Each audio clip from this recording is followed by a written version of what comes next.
18 years ago, I attempted to get into Egypt with a film crew to go down to the Red Sea crossing site at Nueva. I was shut down. I was turned away. There was no way that they were going to let me into that parcel of ground down there. And so I then went up to a lot and attempted to hire a boat to get me in the back way. And again, I was shut down. To get over to Mount Sinai, I had schemed for years of how to be able to do this. I know that Wyatt got in there. I know Jim and Penny got in there, but I was unable to do that because there is a lot of danger involved, and this thing is so heavily guarded out there. But yet this year, Joel Richardson was able to get to Mount Sinai, and knowing the dangers, he went through the whatever was necessary to get the clearance, and then the excitement didn't stop there. Joel, take us to Mount Sinai. We want to hear about your adventure. Sure, yeah, and for clarity, I did it legally. I got in legally, I got, the correct letter of invitation and so forth, and so it was all on the up and up. But nevertheless... But, yeah, the adventure didn't stop there with the permit, huh? Yeah, so in terms of, we flew into Tabuk. So Tabuk is the major, largest city that's pretty close to Mount Sinai.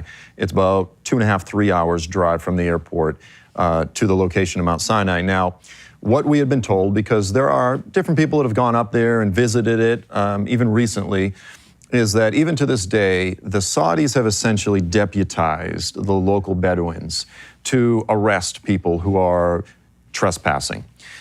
Some days, the Bedouins say, Kwes, no problem, it's good. You can, have free range. Other days, they'll harass you and arrest you. So it's touch and go. You don't know what you're gonna get. So as a result of that, I didn't want to go there and get arrested the first day. I wanted to see the mountains. So the way we arranged it is we flew into Tabuk late, and then we drove all night.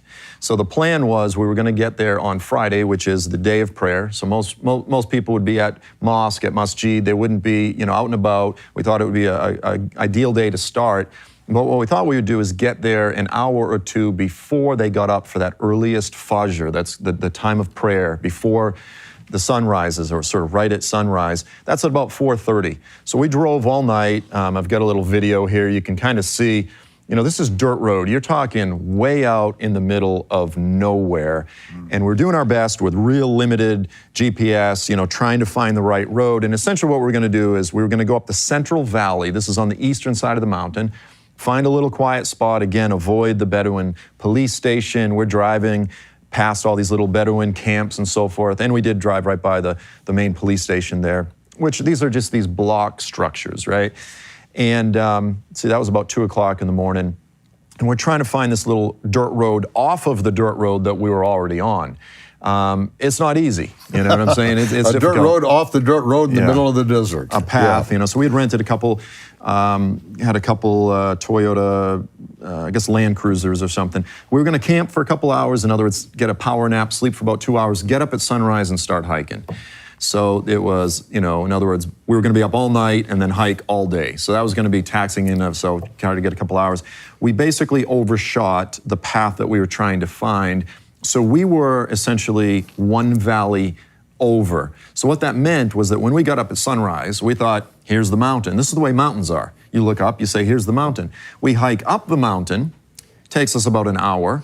We get to the top of the mountain, we go, oh, we have to go down the mountain and then up again. Okay, so we went one mountain too far.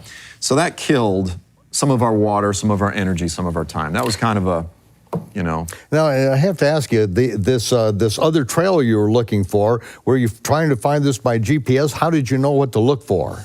Yeah, we had breadcrumbs, we had GPS breadcrumbs. And again, what's such a blessing is the Caldwells. Way back when in the 90s, they made 14 visits there. They have explored that mountain more than just about anyone. And they had laid all of these GPS coordinates. And then different people who work for Aramco and in country, they have then taken these sacred coordinates and they've used them as guides, because there's been, a dozen or more people that have gone over the years, and they've done so quietly. They wanted to see it for themselves.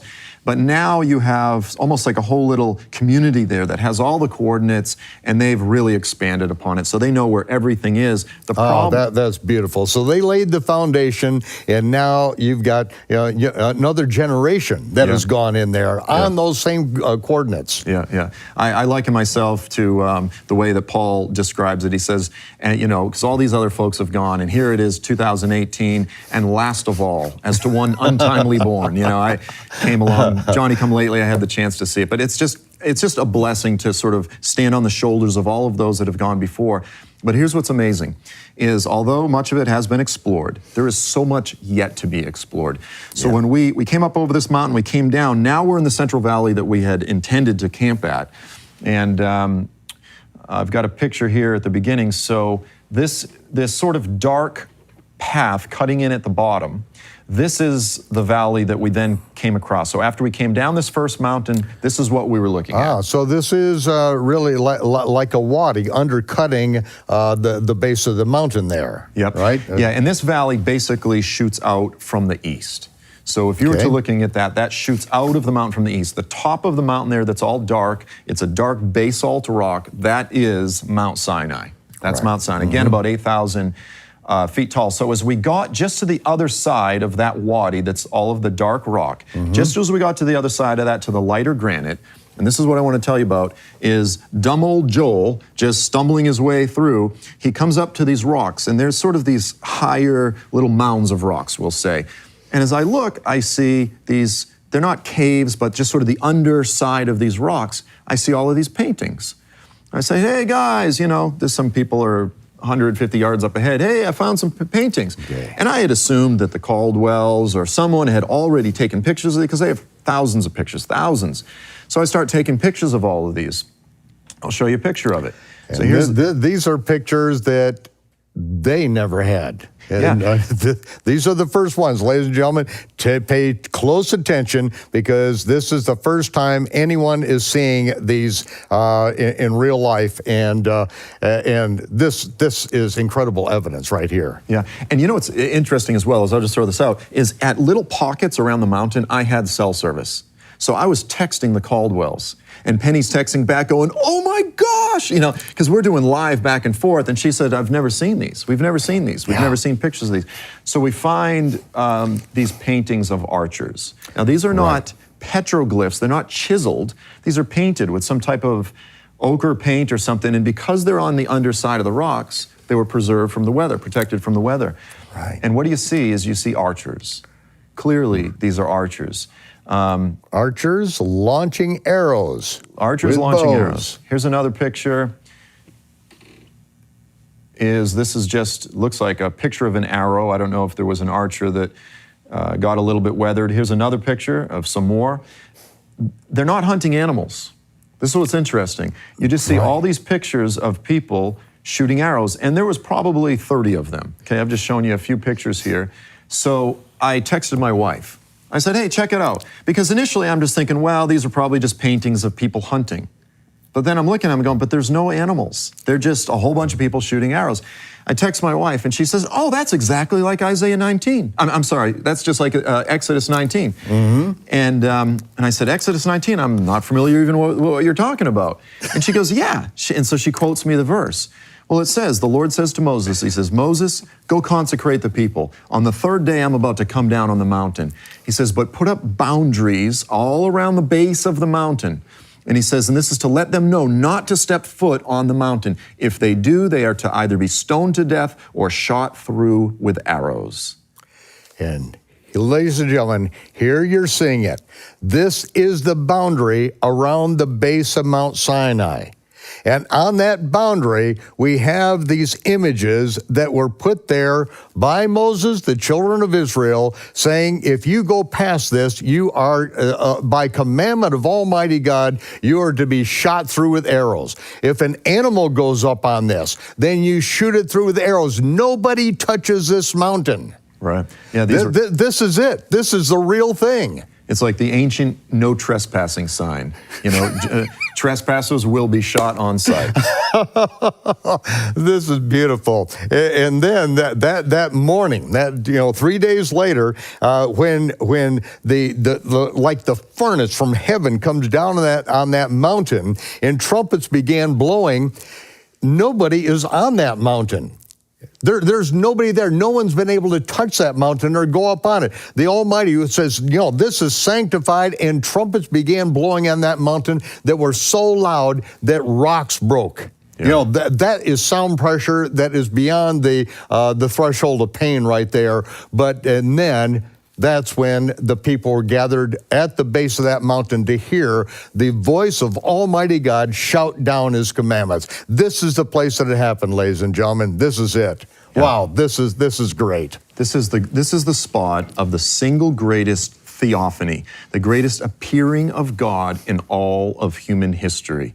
For Christians, we're aware of it. Christians are aware of the story. Again, they've seen the Cecil B. DeMille, they've kind of seen the movies and so forth, Charlton Heston, and but it's almost a little bit like a Sunday school class. It's almost like a fairy tale. It's almost flannel graph. I mean, what Cecil B. DeMille did compared to what really was there. The people were afraid they were going to die. This was so intense. They pled with Moses, please, you go up and speak to the Almighty. We are afraid we're going to die. Right. This is absolutely incredible. The fire of God, the smoke of God, the cloud, the earthquake, the trumpets, all of these things, and the voice of God, and they're begging, please. This is the thing, you could have followed Yeshua around during his ministry. And it actually says that even after he rose from the dead, he says, hey, go up to Galilee and meet me on the mountain. And it actually says, some of them doubted.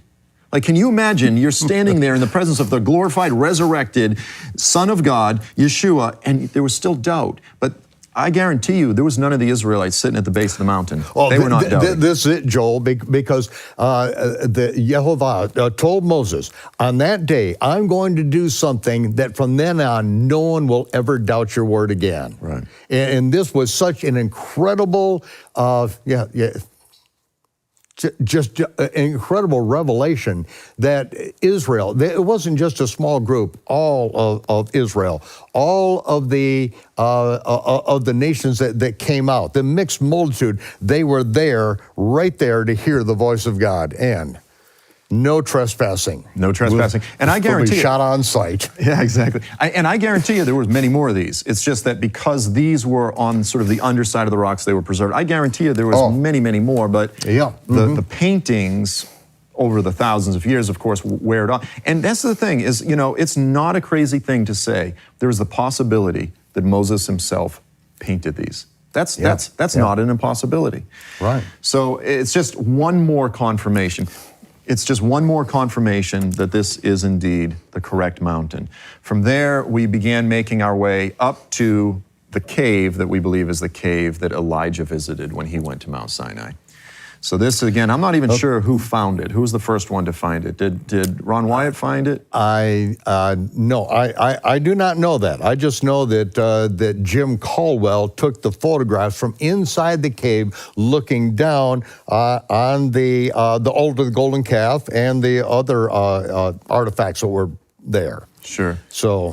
So we made our way up there. Now, what we had was we did have a GPS unit. Okay. Now this, again, even up to Elijah's cave, that's going to take us a while, is it not? It took us a total of 6 hours to get up there. Okay. Now, that's kind of a bad testament to us, but essentially, this GPS told us that we were real close. What it didn't tell us is that we were 500 meters longitude, latitude, but we had to go up the mountain. So we kept circling around the mountain, and we were perpetually 500 meters away. Well, 500 meters away, an hour later, it was 500 meters away. Finally, we looked up and saw it.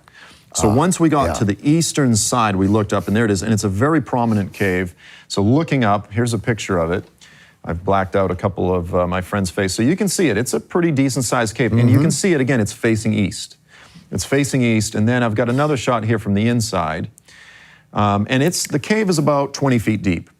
So when you read the account, the biblical account, Elijah goes and he stays in the cave, and the floor of the cave is smooth sand. So it's a little bit sloped, but you can easily see how someone could stay and spend the night and spend some time in the cave. You could easily take a nap, but it's still a pretty good hike up there. You can see how high we are there. And do we not see down there off in the distance and to the right, the altar of the golden calf? Yeah, so right in front of you as you're sitting there, and in fact, I sat down there in the mouth of the cave. You can see a person here sitting down. I sat down there and I recorded a little 15-minute update, put it on YouTube. I said, hey guys, we're here in front of Elijah's cave on Mount Sinai in Saudi Arabia. And right behind me, you can see the altar that we believe is the golden calf altar. And then as you said— you're going to take us there, right? We're going to go there. Okay. And then as you look down, you're essentially looking right down on top of another altar that we believe is the earthen altar that Moses made out of it's uncut stone. And this is where he would have been sacrificing animals, right at the base of the mountain, exactly as the scriptures describe. And it also is right next to a stream that Deuteronomy tells us comes down the mountain. We'll talk about that some more. But you're looking right down at it, again, into that eastern valley. And there's also now a bunch of Bedouin structures and gardens, and there's a road that comes through there. I think the Saudis are about to turn that into a major road. Right now, you're talking out in the boondocks. You're talking way out in the middle of nowhere. Once they put in a major road, by faith, I believe that road is going to become like Jerusalem, and there's going to be all kinds of tour buses. There's going to be all kinds of tour buses coming soon. And so, you know, we appeal to the Saudi authorities. We say preserve this sacred historical site of heritage, but it's it's about to happen. Yeah. So, well, I congratulate the Saudis on preserving the Mountain of Moses, preserving the altar to the golden calf, preserving these different things so that the rocks literally can cry out, and for preserving the paintings of the no trespassing. Yeah, absolutely, absolutely. So from there, we said, okay, we're going to go ahead. It was 6 hours. We were almost out of water. And we said, we were going to hike to the top of the mountain. We said, forget about it. One of the guys had twisted his ankle. We looked down at the altar of Moses' altar, and we said, let's hike down to there. Let's go check that out. So that was sort of the next step in our journey. And I think in the next segment, we'll come back and talk about that.